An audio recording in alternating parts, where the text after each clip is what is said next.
ফুলকো ফুলকো রাধাবল্লভী তৈরি করার জন্য ভিডিওটি স্কিপ না করে সম্পূর্ণ দেখতে থাকো। চলো কি করে রাধাবল্লভী তৈরি করি তোমরা একবার ভিডিওটি দেখে নাও। এখানে নিয়ে নিয়েছি 200 গ্রাম মতন বিউলির ডাল। বিউলির ডালটা একটু ধুয়ে নিয়েছি। এইবার আমি ভিজিয়ে রাখবো 5 থেকে 7 ঘন্টা। আর যদি হাতে একদমই সময় না থাকে তাহলে অন্তত 4 ঘন্টাও ভিজিয়ে রাখতে হবে। চলো বন্ধুরা, এটাকে ধুয়ে ভালো করে ভিজিয়ে রেখে দিই। একটা মিক্সিং জারে নিয়ে নিয়েছি ভিজানো বিউলির ডাল। আর এই যখন বাটবো তার মধ্যে কিন্তু জল অ্যাড করব না। যদি প্রয়োজন হয় তবে খুব সামান্য জল দেবো, বেশি নয়। আর বাটাটা কিন্তু একটু মিহি হবে, অথচ কাদা কাদা হবে না, অথচ দানা দানাও থাকবে না। ঠিক সেরকম যেন বাটাটা হয়। ডালটা সম্পূর্ণ বেটে নিয়েছি। আর দানা দানা যেন ডালের মধ্যে না থাকে সেটা লক্ষ্য রাখতে হবে। এখানে নিয়ে নিয়েছি বেশ কিছুটা মৌরি। এই মৌরিগুলো কিন্তু একটু হালকা রোদ্দুরেতে ধুয়ে নিয়ে রোদ্দুরেতে শুকিয়ে নিয়েছি। নিয়ে তারপর এখানে এটা গুঁড়োবো। যদি হামল দিস্তায় গুঁড়োতে পারো তাহলে আরও ভালো হয়। মৌরিটা দেখো খুব সুন্দর করে কিন্তু ডাস্ট হয়ে গেছে। আর মৌরি যদি গোটা গোটা থাকে তাহলে কিন্তু কচুরি বেলার সময় ফুটো হয়ে যাবে, তাহলে তেল ঢুকে গিয়ে কচুরিটা একদমই ফুলবে না। মিক্সিং জারেতে নিয়ে নিয়েছি বেশ কয়েকটি আদা কুচি আর কাঁচা লঙ্কা। ঝালটা সম্পূর্ণ নিজস্ব স্বাদ অনুযায়ী দেবে। এইবার আমি এটাকে পেস্ট করে নেব। আদা আর কাঁচা লঙ্কাটা ভালো করে পেস্ট করে নিয়েছি। এখানে নিয়ে নিয়েছি 1 কেজি মতন ময়দা। এবার এর মধ্যে দিয়ে দেব যে মৌরিটা গুঁড়ো করে রেখেছিলাম, সেই গুঁড়োটা এর মধ্যে মিশিয়ে দিলাম। বেশ কিছুটা দিয়ে দিলাম, আর কিছুটা পরিমাণে রেখে দেবো পুরেতে দেওয়ার জন্য। আদা কাঁচা লঙ্কার বাটাটা দিয়ে দিলাম কিছুটা, আর কিছুটা রেখে দেব।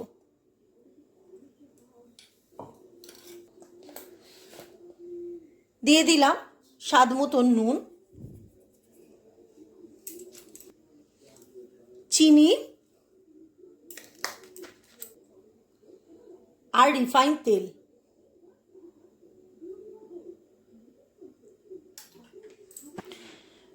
ময়ামটা দিয়ে খুব ভালো করে মেখে নেব। আর মাখার সময় এইরকম দলা পাকিয়ে দেখব, যদি দলা হয়ে যায় তাহলে বুঝতে হবে আমার ময়ামটা ঠিকঠাক হয়েছে। এটা কিন্তু ময়ামটা আমার ঠিকঠাক হয়েছে। তো আরও একটু ভালো করে মেখে নেব এইরকমভাবে। এবার এর মধ্যে দিয়ে দেব বেশ এই রকম পরিমাণে ডালটা এর মধ্যে দিয়ে দেব।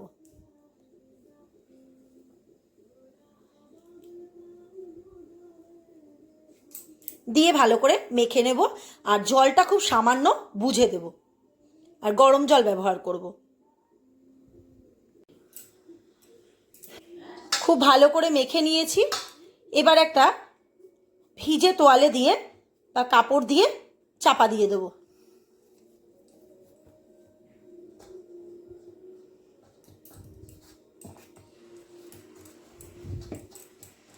ভিজে সাদা কাপড় দিয়ে চাপা দিয়ে দিলাম। এইবার বানিয়ে নেব পুরটা। কড়াটা গরম হয়ে গেছে, এবার দিয়ে দেব রিফাইন তেল। তেলটাও গরম হয়ে গেছে, দিয়ে দেব কালো জিরে,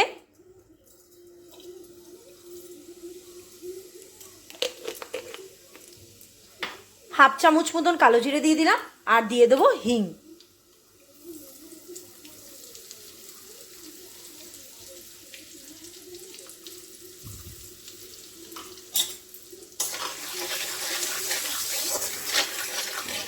এবার এর মধ্যে দিয়ে দেবো বেটে রাখা আদা কাঁচা লঙ্কা বাটা।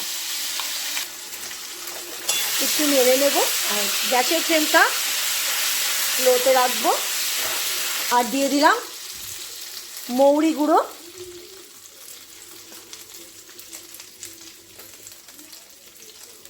নুন, সামান্য চিনি।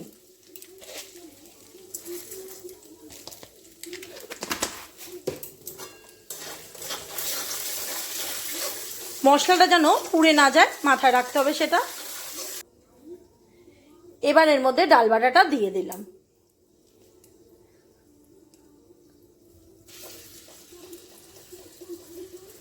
ডাল বাটাটার মধ্যে একটু রিফাইন তেল মিশিয়ে দিলে তাহলে কিন্তু এত আঠা আঠা ভাবটা কেটে যাবে। ডাল বাটাটা এই মশলার সাথে খুব ভালো করে মিক্সড করে নিতে, ডাল বাটাটা মশলার সাথে খুব ভালো করে মিক্সড করে নিতে হবে। পুরটা সম্পূর্ণ রেডি হয়ে গেছে। এবার ছোট ছোট করে বলের মতন করে লেচির মধ্যে দিয়ে রাধাবল্লভীগুলো বানিয়ে নেব। পুরগুলোকে এরকম গোল গোল নাড়ুর মতন পাকিয়ে নিয়েছি, আর এখানে এরকম শেপের লেচি কেটে নিয়েছি। এইবার পুরটা কেমন করে ভরতে হবে দেখে নাও বন্ধুরা। এইরকম লেচিটা খোল তৈরি করে নিতে হবে এইরকম আঙুল দিয়ে, এই দেখো। আর মাথায় রাখতে হবে ধারটা যেন বেশি মোটাও না হয়। এরকম একটা ভেতরে বাটির মতন শেপ হলো এইরকম। এখান থেকে একটা পুর নিলাম, এইরকম মাঝখানে দিলাম, দিয়ে ঠিক এইভাবে পুরটাকে পুরো কভার করে দিতে হবে। দিয়ে মাঝখানটা এরকম গোল করে ঘুরিয়ে তারপরে এবার হাত দিয়ে ভেতরে মিশিয়ে দিতে হবে। দেখো, এইবার বেলে নিয়ে রাধাবল্লভী তৈরি হয়ে যাবে। একে একে এরকমভাবে তৈরি করে নিতে হবে। লেচিগুলোকে এরকমভাবে তৈরি করে নিয়েছি, আর একটু রিফাইন তেল মাখিয়ে রেখে দেবো লেচিগুলোর উপরে। চাকির মধ্যে একটু রিফাইন তেল মাখিয়ে নিয়েছি। এইবার একটা লেচি নিয়ে নেব এইরকমভাবে।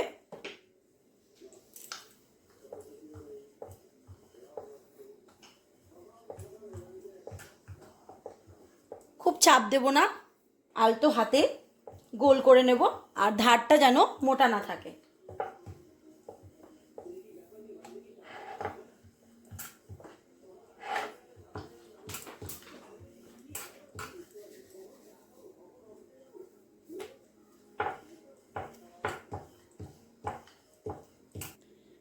ঠিক এই রকম শেপের সাইজের তৈরি করে নেব একে একে লেচিগুলোকে। গরম ফুটন্ত ডুবো তেলে ভেজে নেব, আর তেলটা অবশ্যই যেন রিফাইন তেল হয়। তেলটা খুব ভালো করে গরম হয়ে গেছে। এইবার আমি তেলের মধ্যে ছেড়ে দিলাম।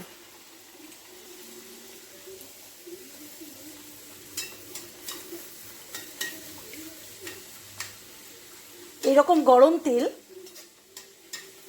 রাধাবল্লভীর গায়ের মধ্যে দিলে পরে পুরো ফুলে উঠবে।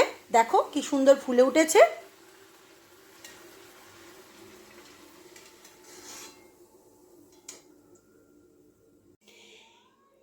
এইরকম ফুলকো ফুলকো রাধাবল্লভী রেসিপিটি কেমন লাগলো বন্ধুরা তোমাদের? তো ভিডিওটি দেখে যদি ভালো লেগে থাকে লাইক, শেয়ার, কমেন্ট আর সাবস্ক্রাইব করার অনুরোধ রইল। তো বাড়িতে তোমরা এইরকম রাধাবল্লভী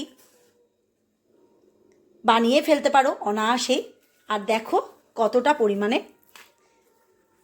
ভিতরটা কত সুন্দর হয়েছে।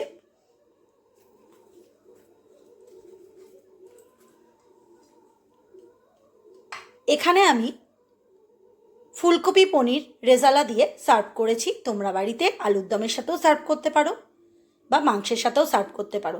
এই ফুলকপি পনির দিয়ে রেজালা যদি ভিডিওটি দেখতে চাও আমার চ্যানেলে আপলোড করা আছে, তোমরা অবশ্যই আমার চ্যানেলে গিয়ে দেখতে পারো। তো আজকের মতন ভিডিও আমি এখানেই শেষ করছি।